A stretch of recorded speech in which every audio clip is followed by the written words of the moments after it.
नमस्ते हिंदुस्तान। जहां झूठ छुपते हैं वहां हम सच ढूंढते हैं। स्वागत है आपका पोल खोल विद सत्यम यादव में। तो आज हम बात करने वाले हैं उस चेहरा की जिसने कई मुख्यमंत्री, कई नेताओं और यहां तक कि भारत के वर्तमान प्रधानमंत्री नरेंद्र मोदी के साथ काम किए हैं और उन्हें चुनाव जिताने के लिए कई सारे स्क्रिप्ट और कई सारे भाषण लिखे हैं। अब तक पता चल ही गया होगा कि हम बात करने वाले हैं मशहूर चुनावी रणनीतिकार प्रशांत किशोर उर्फ पीके के बारे में, जो फिलहाल जनसुराज को लीड कर रहे हैं। अब मैं कुछ बातें साफ कर देना चाहता हूं ताकि कोई भी व्यक्ति भ्रम में ना रहे।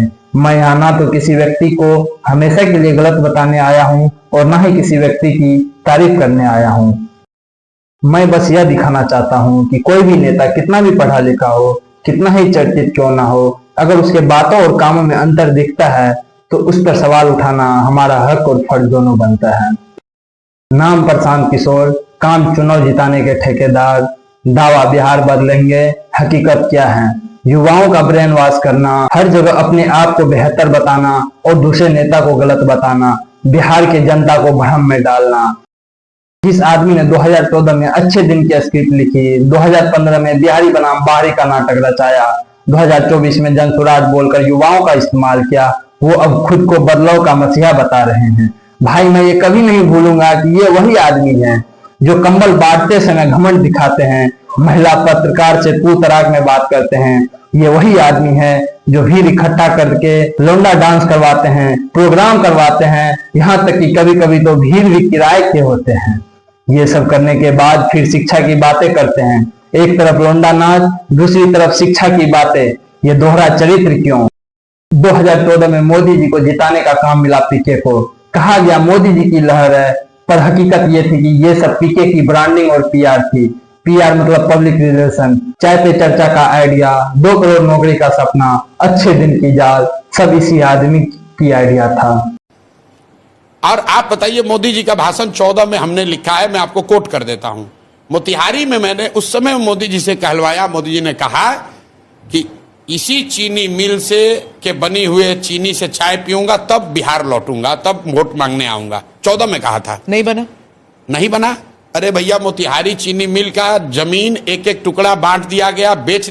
ये आदमी सीना ठोक कर कहते हैं कि 2014 में मोदी जी को हमने जिताया, लेकिन आज तक जनता से इस झूठी बातें और झूठी पीआर की माफी नहीं मांगा। अब कुछ लोग बोलेंगे कि ये उसका काम था और उसने अपना काम किया, तो उस आदमी के लिए जवाब है, पर्दे के पीछे सारा काम किसने किया? प्रशांत किशोर ने। जनता को भ्रम में किसने डाला? प्रशांत किशोर ने। जनता को किसने फंसाया? प्रशांत किशोर ने, जो जनता अभी तक झेल रही है। फिर 2015 में पीके ने नीतीश कुमार के लिए काम किया। इस बार नारा था बिहारी बनाम बाहरी, यानी अब जात पात क्षेत्रवाद सबको भड़काओ और कुर्सी ले जाओ। इस चीज से अंदाजा लगाया जा सकता है कि जो व्यक्ति दूसरे को चुनाव जिताने के लिए इतनी झूठी पीआर और इतनी झूठी बातें बोलकर जनता को भ्रम में रख सकता है, वो व्यक्ति खुद को चुनाव जीतने या खुद को सत्ता में लाने के लिए क्या क्या कर सकता है, जनता को किस तरह गुमराह कर सकता है। प्रशांत किशोर खुद से बोलते हैं कि यदि लाठी चार्ज होती है तो छात्रों से पहली लाठी मैं खाऊंगा, और ये बात हमारे पूरे बिहार को पता है। लाठी चलने के बाद पहली लाठी किसने खाई और किसने वहां से भाग निकला। सर हम अपने हक की लड़ाई के लिए 13 दिन से सर गर्दनी बाग में अपना आंदोलन चला रहे थे, लेकिन सर यहाँ पे सर राजनीति खेलकर प्रशांत किशोर आगे निकल गए। सर हम लोगों के ऊपर सर लाठियां चल रही हैं। लेकिन प्रशांत किशोर ने तो बोला था कि पहली लाठी हम खाएंगे। सर प्रशांत किशोर ने बोला था पहली लाठी हम खाएंगे, लेकिन सर लाठी चलने से पहले ही उन्होंने निकल लिया सर यहाँ से। सर उन्होंने आश्वासन दिया सर, लेकिन उनका कोई यहाँ पे सर। जब प्रशांत किशोर से करण थापर ने प्रशांत किशोर के द्वारा ही क्या हुआ पुराना ट्वीट दिखाया तो प्रशांत किशोर का चेहरा ही उतर गया। पीके ने गुस्से में चिड़चिड़े अंदाज में बोले, क्या आपको इसका जवाब देना है? यदि प्रशांत किशोर वहां सही होते तो वो अपना जवाब रखते, क्योंकि वो ट्वीट तो उन्हीं के द्वारा किया गया था। आप कभी कभी पत्रकार से उलझ जाते हैं, कभी कभी जनता को चुप कराकर उसे गलत बताते हैं, यहाँ तक कि आपको कभी कभी प्रशासन व्यवस्था से दिक्कत हो जाती है। आप अपने आप को सही साबित करने के लिए किसी को भी गलत बताना पड़ता है। प्रशांत किशोर ने जब जनस्वराज की शुरुआत किए थे तो पीके और पीके की पूरी टीम के द्वारा बोला गया कि जनस्वराज में नेता कौन होगा ये तय जनता करेगी। कुछ दिन बाद ही 2024 में पता चला कि 3 ऐसे लोग जनस्वराज के थे जिस पर गंभीर केस था। क्या ये लोग भी जनता के द्वारा चुनी गई थी या ये सब जन स्वराज की टीमों द्वारा चुना गया था? और अब एक नया मोहरा बनाकर मनीष कश्यप को साथ लेकर आए हैं।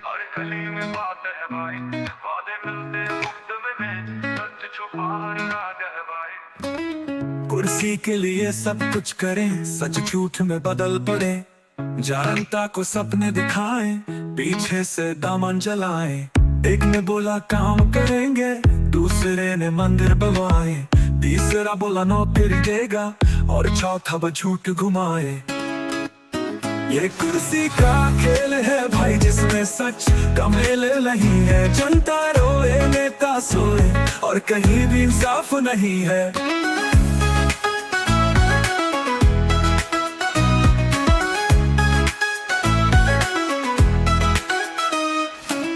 राशन में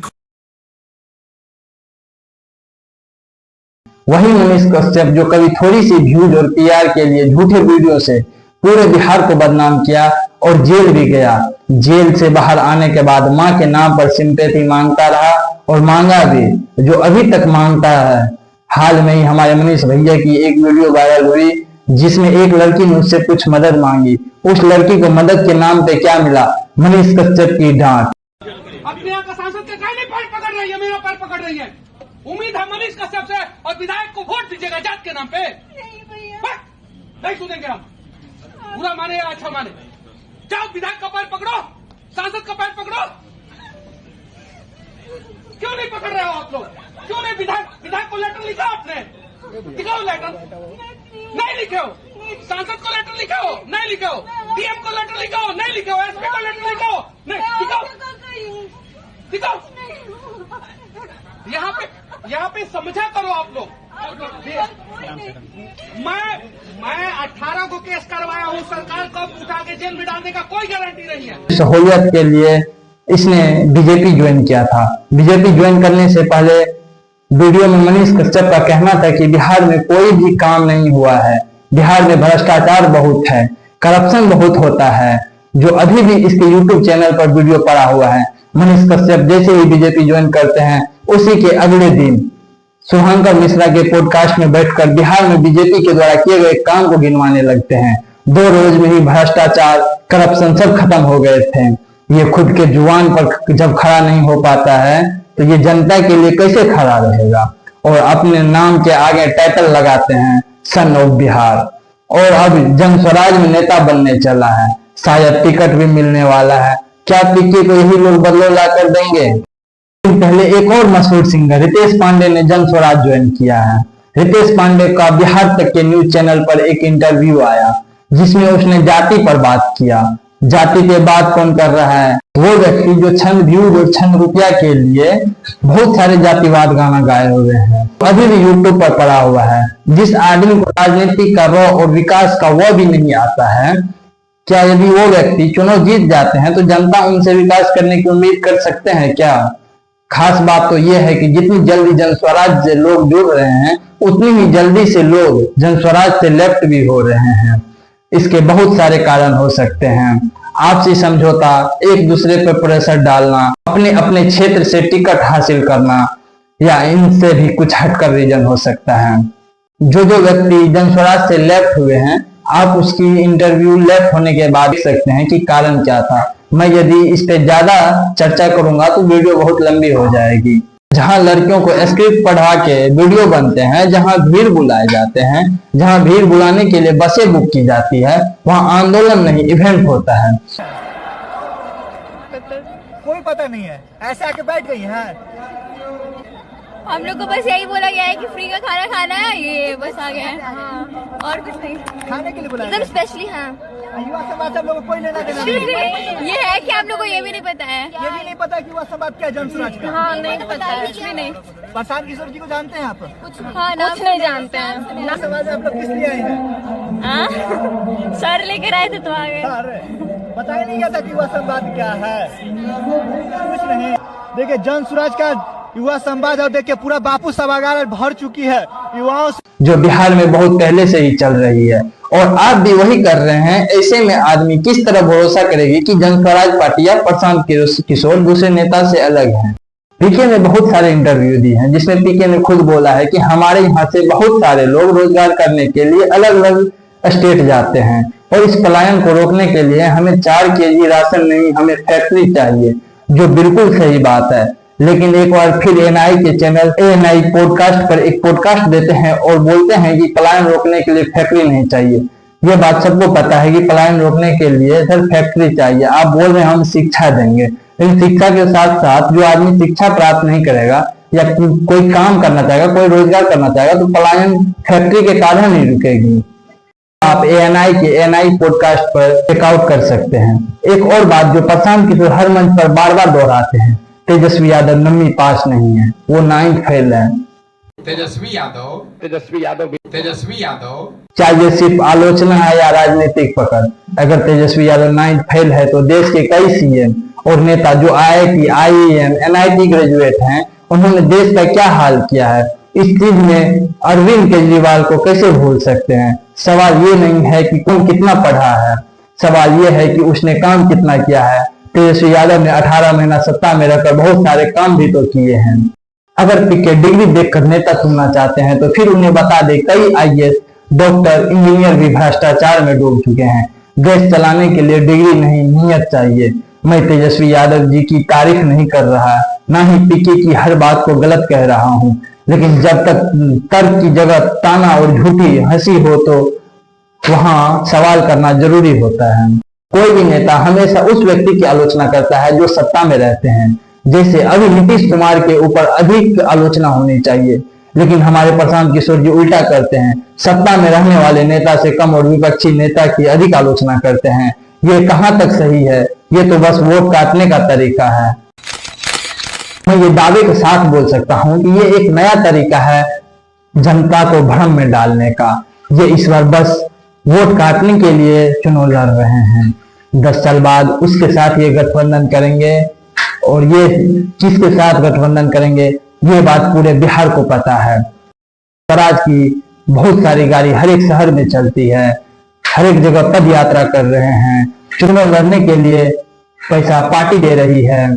इसके अलावे भी बहुत खर्च होते हैं जो जनता को पता नहीं हो रहा है। इतना सारा फंड मिल कहां से रहा है? आप बोलेंगे मैंने इतना कमाया है, लेकिन आप इतना पैसा नहीं कमा सकते क्योंकि ये रकम बहुत ही ज्यादा होती है। पीके की कुछ पॉजिटिव साइड भी है। प्रशांत किशोर ने बोला कि आप उसी को वोट कीजिए जो आपको लगता है कि हमारे क्षेत्र में काम करेगा। यदि मेरी पार्टी किसी गलत व्यक्ति को टिकट दे दिया तो आप उसे भी वोट मत डालिए। अगर आज तक सत्ता में आए नहीं हैं और इस तरह बोल रहे हैं हम बिहार में बदलाव लाएंगे तो मौका दे सकते हैं।